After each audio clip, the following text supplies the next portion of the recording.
رجال لحمتو غيس جراته ملالي تشولا خركي إني وري أس إرجنجا مال تنجررين وتيس ببريتشري سام برانجو في متي Eyyen isaanis gaanumatti abdataniiti waan garaa isaanii icciitii isaanii baasanii nuuf himatanii miire nutillee icciitii isaanii san nutillee bareechinee qixeessinee mi'eessinee urgeessinee isaan biraan ga'uudhaaf kunoo qindeeffannee jirra. Icciitii yennaan jaalalti icciitii qabdi. Waan namatti ni manne isaan nu qophii dabbalee jaalalaatiin ni mannu malee jedhaniiti miire kan nuuf ergan. Silaagaa kanuma jaalatan sanitti silaa himanii bareedduma turteeti garuu humnaa ol taanaanis rakkoon hin jirtu qophiin dambalii jaalalaatu akka ajaa'ibaatti isin keessummeessaa ta'etu qabnaafi. Eyyen yoo didanis jaarsummaa gidduu seenneetuma araarsaafaa isaaniif dhiyeessinaa miire. Kanaafuu kabajamtoota dhaggeeffattoota keenya nuti kana ennee jirra isin immoo yaada keessan toora bilbilaatiin nuu kannaa qophii dambalii jaalalaa dhaggeeffachaatti bashannantan ka'a. Meegaa dhaggeeffattoota keenyaaf jalqaba irratti qophii dambalii jaalalaa keenya har'aatiin walaloo xiqqoo tokko qindeeffanneetu jirra. Walaloon maal jettire?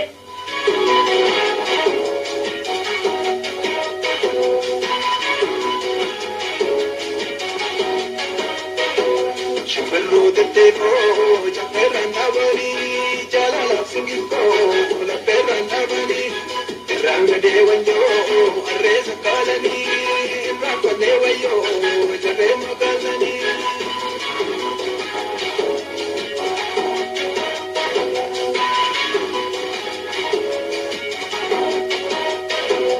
Ida galgalante, aludan sierge, assalamu alaikum, ya bare dorge, tabasso jedani, arba korego, jalala jedani, arba korego.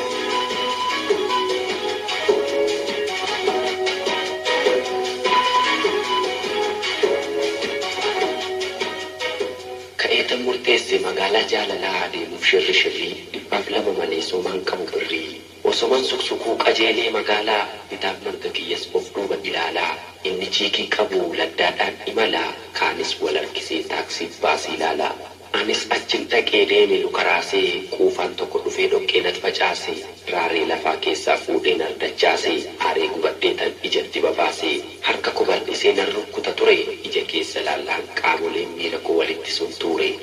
Rifadhee tan dhiisee homaa sin dubbanne bibbitachuu dhaqnee nutis wal fudhanne osoma dhaabbannu waan bitannu dhabne ija keessa wal laallee tasa wal dhunganne nu lachuu butamnee rifanne dhaabanne deebinee wal laaluuf hedduu qaaneffanne sodaadhaan guutamnee wal lakkifnee deemne yeroo an qajeelu na laala dhaabbattee duubaan fiigaa dhuftee harkana qabattee addunyaan jijjiiramtee addanatti taate gammachuun guutameen gatti kos fagaate waan anarra dhaladhes anatti fakkaate gammadeen utaala taa'ee lafaa ka'ee edaa rafaan jira sireerraan lafa dha'ee abjuun bara beelaa biddeen jetti anoo dhugaan se'e immoo kan abjuuti. Bare obsi maaltu na kofalchiisa seete osoo dhaggeeffachuu jiruuti inni silaa tanuma dhugaa san seeti garba jaalalaa daakaa buleessa. Jaalalli kun hanganuma gowwaa nama gooti bara guyyaa kan nama ceenqetu hafeeti halkan illee hirriba namarraatti akkana nama gooti. Guyyaa wayyumaa halkan daranii hin jenneere. Kan jaalalaa kun. Silaa guyyaa beekee nama wajjin gamaa gamana jettee kokkofalteet illee nama dabarsita halkan kophaa keeti. Kanaafuu ija waliin baasuu qofa. Sanuu yeroo sireerraatii kufoo nama gaddisiisu. Tunta ajaa'ibaati jaalalaa jecha nama danda'a silaa maal godhaa miti. Hayyee kabajamtoota dhaggeeffattoota keenya goleewwan Oromiyaa afaan irra teessanii qophii dambalii jaalalaatiin bashannanaa kan jirtan hundi keessanuu qophiin dambalii jaalalaa amma tokko jedhee walaloo isin biraatiin nu qaqqabeetiin eegaleeti jira. Amma hoo kanattaan maal qabnaaf dhaggeeffattoota? Xalayoota isaan nu ergan hin jenne. Xalayoota isaanii of biraan haa geenyuure. Ni taati gaa dhaggeeffattoota kunoo dhaggeeffadha. Sammooda immoo walitti deebina osoo dhageessanii immoo bilbiluu yookiin immoo barreessuu hin dagatina.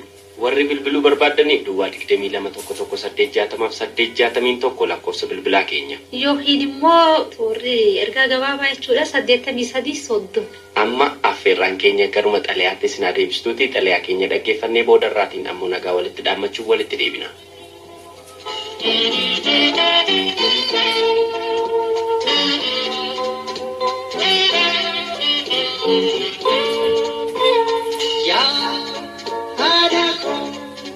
Ya yoga paraku yadise